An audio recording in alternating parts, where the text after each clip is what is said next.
Hey gang, how we doing? Sean from The Good Dog. Not quite as sunny as it was yesterday, but you know, I kind of secretly like the fog. So get to actually wear like warmer jacket, get cozy, all that stuff. Anyways, this is a little TGD video tip. Okay, so the prevailing or preponderance or the multitude of questions that I get from Q&A Saturday or PMs or emails or anything like that where people are struggling with their dogs, I'd say the majority of stuff, there's training issues for sure, but then there's a majority of stuff that's just about how do I get my dog to stop doing this? How do I get my dog to stop jumping up? How do I get my dog to stop counter surfing? How do I get my dog to stop barking? How do I get my dog to stop being a bully with other dogs in the house? How do I get my dog to, stop growling or charging the door or this and that? Right? It goes like it's a laundry list. We could go down this list, and I'm sure. Whoops. Sorry, we just had a little glitch there where it says no SIM card. You know what? There is a SIM card, so get off my back, iPhone. Anyways, so you guys, I'm sure, know, as dog owners, you know the stuff that you're looking to stop. As dog trainers, you know that that's a big part of our gig and what we end up getting called to do. So there's like two components of this. There's training, right? So there's like, we need to teach dogs like how to sit and how to down, how to recall and how to walk nicely on leash. And more the like training components, then we have to proof through those, right? And then we have to set up corrections or consequences that let the dogs know that all those behaviors that we taught are non-negotiable and that they actually have to be followed. And then you actually get reliable obedience in a dog that's trained. That's the first part of it. Then you have your second part of it. And the second part, a lot of times, training can help. Training can like de-stress a dog and relax a dog and get them to make better choices and a lot of other stuff in a kind of like comprehensive fashion. But then there's just stuff that the training, all the obedience, all the good like state of mind stuff doesn't change on its own without the dog being corrected for it. It's not a training gig. I mean, you could still call it training, but it's not a training in the way of like, let's teach a dog to sit and like move through the process, the arc of training and proofing. We're talking about corrections, punishment, term people have a really hard time with, but like technically that's what it is. Correction, punishment, addressing the dog and letting the dog know that whatever it is that is going on, this isn't about like teaching a dog through a bunch of like, a million reps that jumping isn't good or counter surfing isn't good or, growling and barking and charging the door, trying to bite somebody isn't good or trying to attack another dog or be a bully isn't good or, resource guarding isn't good. Yes, there's a certain amount of like training involved in this and we could go down like the whole rabbit hole and like I'm sure a lot of people are going to be like, but that's training, and it we could argue this point all day long about what is and what isn't training. What I'm trying to do is make a clear distinction between kind of like more the training modality or the training kind of concepts, and then the times where without saying no to your freaking dog, without correcting or punishing crappy behavior, your dog is stuck and you are stuck. And getting back to kind of how I started this all off, it all started off with talking about what I get asked the most on all the different social media channels is how do I stop this behavior? How do I stop this problem? How do I, get my dog not to do this anymore? Now, if you're asking how do I get my dog not to run away anymore, that's a training thing, right? We need to teach the dog recall. How do I get my dog to sit before I release him to eat? That's a training thing. How do I get my dog to down on command and wait for me to throw the ball before I release him? That's a training thing, right? So we got the training stuff, but then we've got the stuff that's just crappy behavior that even with all the training can still exist and still live and still do its thing, right? And if you don't address it, you don't get anywhere. So hopefully I'm setting like a clear foundation for what I'm talking about.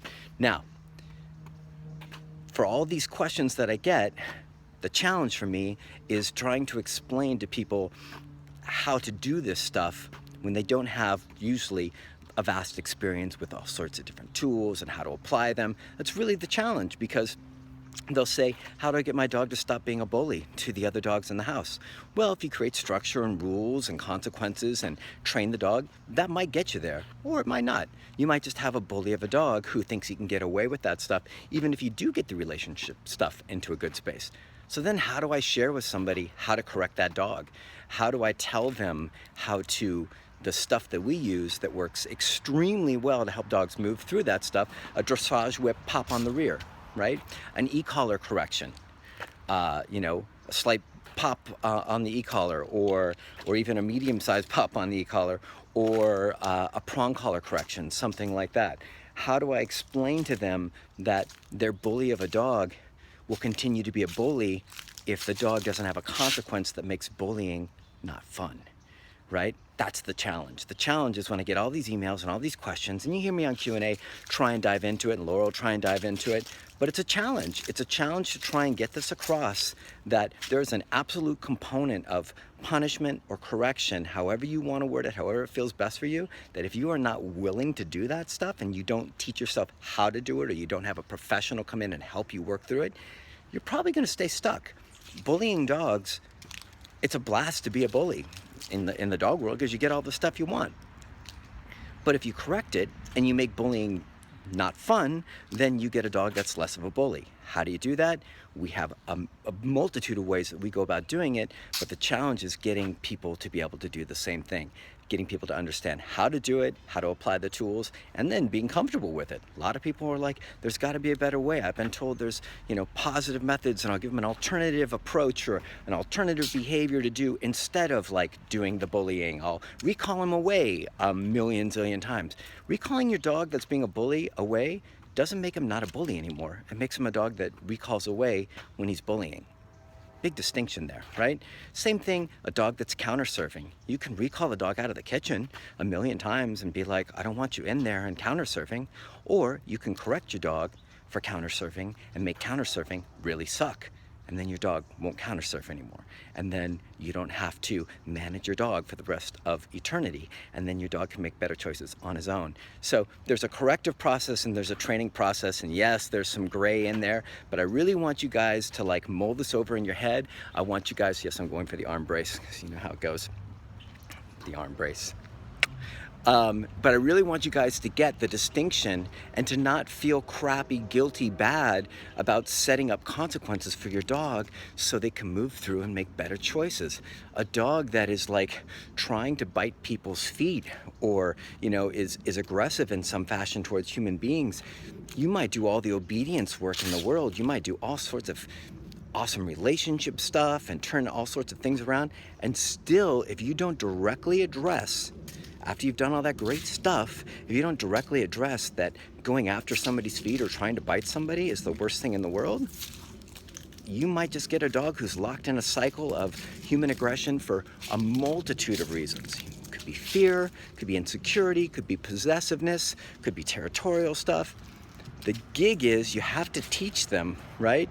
Don't do that anymore, or there's hell to pay. There's consequences that are unsavory, and then we can get a dog to make different choices. I know this is an unpopular topic. I know people don't want to talk, trainers don't want to talk about like heavy duty consequences. Everybody wants to sell that like dog training is all like hugs and kisses and everything's, sweet and easy and delightful. But the truth of the matter is, if you're dealing with unsavory behavior that can be dangerous for the dog or dangerous for other people or dangerous for other dogs, if you're not willing to share a correction, consequence, or punishment that makes that decision an unsavory one for the dog, enough so that they make different decisions in the future, you're probably going to be stuck.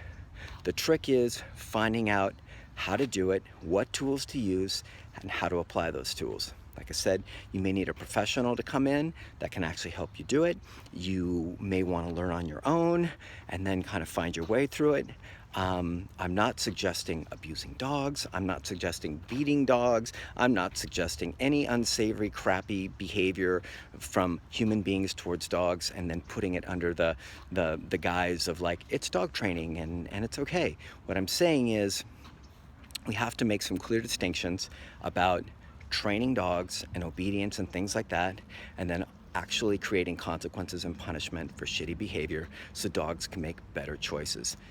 One of the big reasons we can send dogs home that are doing bad stuff that go to a lot of other trainers is because we understand this concept very clearly, deeply, and we know how to apply it, and we know how to help the dogs move through whatever they're stuck with so they can live happy, good lives. Part of it is training, relationship, foundation, right? All the usual stuff, structure, rules, accountability. And part of it, if there's still residual stuff going on, is setting up firm consequences for that specific behavior that makes that specific behavior incredibly unsavory so the dog can move through it and make better choices. People can argue all day long. There'll probably be a vast amount of people on here, positive trainers or people that believe in that ideology, that will say this is a bunch of bullshit and you're going to create a ticking time bomb, you're going to ruin your dog, you're going to ruin your relationship, you're going to shut the dog down, you're going to go through the whole thing.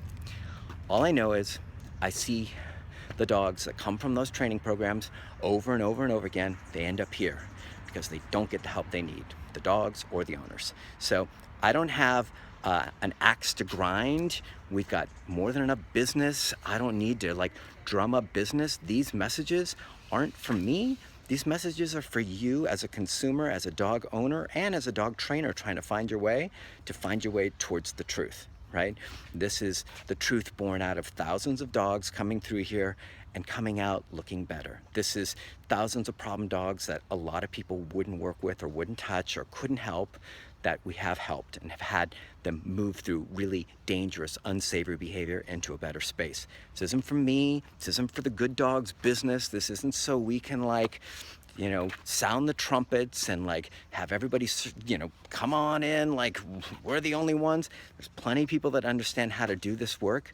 But what I want to get across more than anything for you, the consumer especially, is that if anyone's selling you a bill of goods that you can get behavior that is very rewarding for the dog for whatever reason, and aggression can be very rewarding, all sorts of stuff can be very rewarding. If your trainer that you're working with doesn't understand that concept of how to make those rewarding behaviors not rewarding, and I don't mean by like ignoring it or any of this stuff where there's not a direct consequence for the behavior, you're probably going to be stuck. So do your due diligence. Go down the rabbit hole of like watching videos and reading blogs and examining as much information as you humanly can so you can be informed. This is just one person trying to share their truth, their information, what they've seen, and why things work for us, right? Anybody that's, I always go back to the same thing, anybody that's going to contradict this, just show me the money. Show me the videos. Show me lots of bad dogs doing amazingly different with their handlers. Don't show me your dog, don't show me one dog, don't show me 3 dogs, and don't show me it just with you. Show me the money, show me the dog, show me the proof. That's what I have to say. All right, guys, I gotta take this beast back and do like a major excursion down to Newport Beach. What kind of dingbat goes to Newport Beach to buy a car? This dingbat. So I'm picking up the Jag, gonna go do that. You guys have an awesome day. Any questions about this?